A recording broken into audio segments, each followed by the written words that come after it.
Hello my friends, Deal here, and today I want to give you an honest review of the Razer Stream Controller. I've been using a lot of products just like this one, and I've been using this specific new Razer product for around a week now. I'm going to tell you all about my experiences. It's already connected, as you can see. For me, this product is a big deal because I really value how productive I am. I test myself all the time and I want to get the best results when I'm sitting on the computer, especially when I'm editing videos, because like many people, I hate it. We all hate editing videos. So this product is actually a stream controller. It's also known by the name loupedeck, by the way, which is a different product that looks the same, and it's actually the same product because Razer has partnered with loupedeck to create this. So I'm going to tell you my top 3 things basically after using this for a week. The big one is the fact that we do have these buttons on the side. These buttons are basically ones you can customize like everything else on this product to specific needs that basically needs rotatory buttons. Like in this case, you have volume control. This is something that's really nice because usually you don't have these type of buttons on the competition, for example.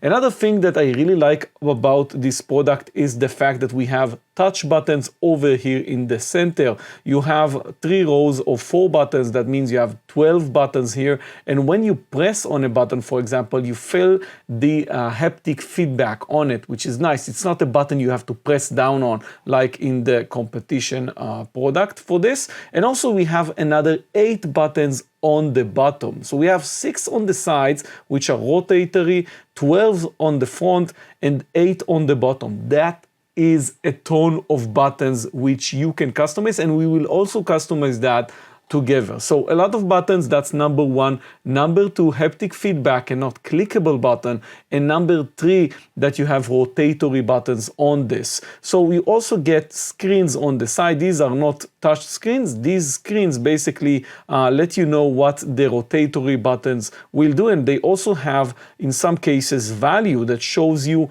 how much of the rotations value is currently set at. So for example, we are at 100 when it comes to our volume. So I'm going to show you things from up top, the way that I see it when it's on the table. Inside the box, you're going to get the box, and you're going to get a bunch of papers, a letter from the CEO of Razer, which is something that you usually get with Razer products.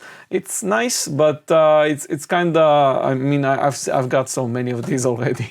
And you get the stickers, obviously, and the manual that's going to let you know all about the product. The cable here is a Razer braided cable, which is very nice. 2 meters cable. I'm not sure this came with the original loupedeck, but it basically is a great cable for you to use with this product. And also you get these legs which are detachable. So for example, if you detach this, it's basically going to be flat on the table, and also has this rubberized feel on the bottom, which is nice because many people are not going to use these legs. So after we talked about what we got, I just want to show you guys the way that I configure this and how you can configure basically everything with it. So first of all, the Steam Deck, the competition for this product, has a software, and just like their software, you have a software for loupedeck. So basically it's a Razer product, but they are still using the loupedeck software, as you can see right now. The biggest thing here is that you have profiles and you also have dynamic mode.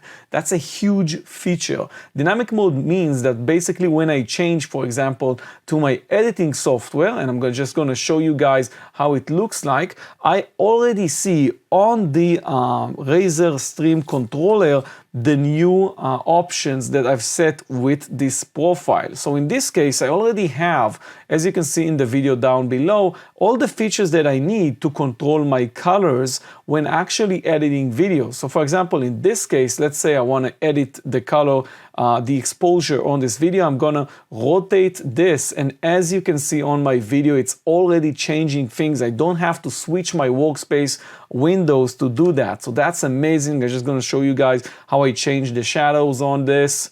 You're gonna see I'm lowering the shadows, I'm increasing them, I'm changing the exposure. So everything worked out of the box. I didn't have to install anything. They already have support basically for Premiere Pro and many other software via these profiles when you basically unbox this and install. So when I minimized Premiere Pro from Adobe, you could see that the UI has changed. So that's the dynamic mode. When you switch between software, it knows that using the software from the loupedeck, and it changes the buttons automatically for you. That's another huge thing. You can disable that if you want, but I actually leave that on. And as you can see, that's the switch where you disable or enable that. So here you can add or disable specific software features. So for example, I already downloaded GIMP. You have a marketplace here. You can find more app profiles, and then you can search for any app that already has some kind of integration and install it automatically for you. So I already downloaded the GIMP, and I'm gonna show you GIMP is an editing software for photos that I really like.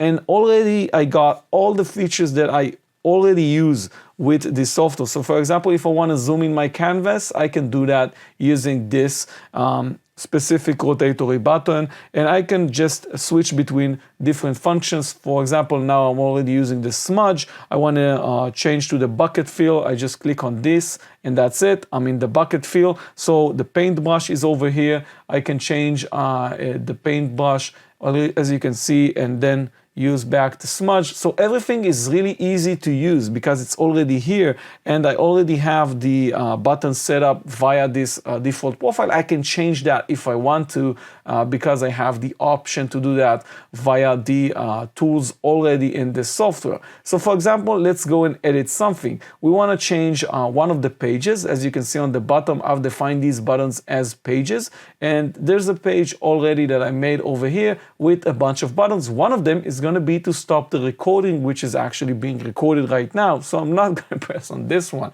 I really hope I'm not going to do that. By the way, if you're for the first time on this channel, I'm Tzvi and I review gadgets, and I invite you to join my channel. English is not my primary language, so I do screw up the language once in a while, and I'm really sorry for that. But you are mainly invited to stick with me because I have a lot of cool gadgets coming up. You don't want to miss up on those. So let's edit the buttons over here. As you can see on the side panel, I have all the different options. From there, I can choose specific functions that I'm gonna add to my buttons. So for example, if I want to do a Stream Deck, you see what happens? A Stream Controller navigation. I click on this feature, which is loupedeck device actions, and you really have a lot of things going on over here.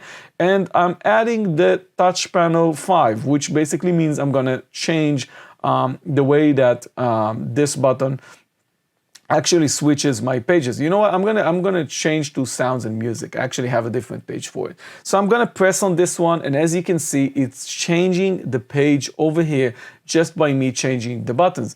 Obviously, you can do a lot of other things. You can add different functions. For example, the OBS plugin already came pre-installed. I can just add a screenshot button if I want. I just drag it over here, and that's it. It's on the machine itself, and pressing on it is going to activate that feature. You can obviously go into these folders and choose something else. As you can see, I have all my predefined scenes already. So if I want to switch to my DSLR camera, I just put this over here. I press here, and bam, you see me on my DSLR. That's it.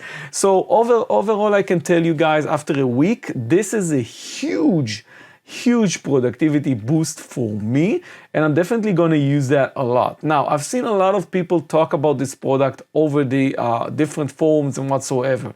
I'm using Windows and I'm using OBS, and everything works straight out of the box. There's a lot of people that kinda have issues with it on different platforms. If you're like me, you're simply using OBS, Premiere Pro, some kind of simple photo editing software, and you are considering to get it, but you are afraid of the things you read online, guys, it's working great. It's amazing. Truly, it's an amazing product. I love it. I'm gonna stick with using it definitely, especially because of the rotatory buttons like I mentioned in the beginning. And that's it. I really recommend. Links in the video description down below. Definitely subscribe if you want to see some of my cooler gadgets that are gonna arrive in the mail very soon, and I'll tell you all about it on my future videos. I was Roto Deal. Thank you very much for watching. Bye bye.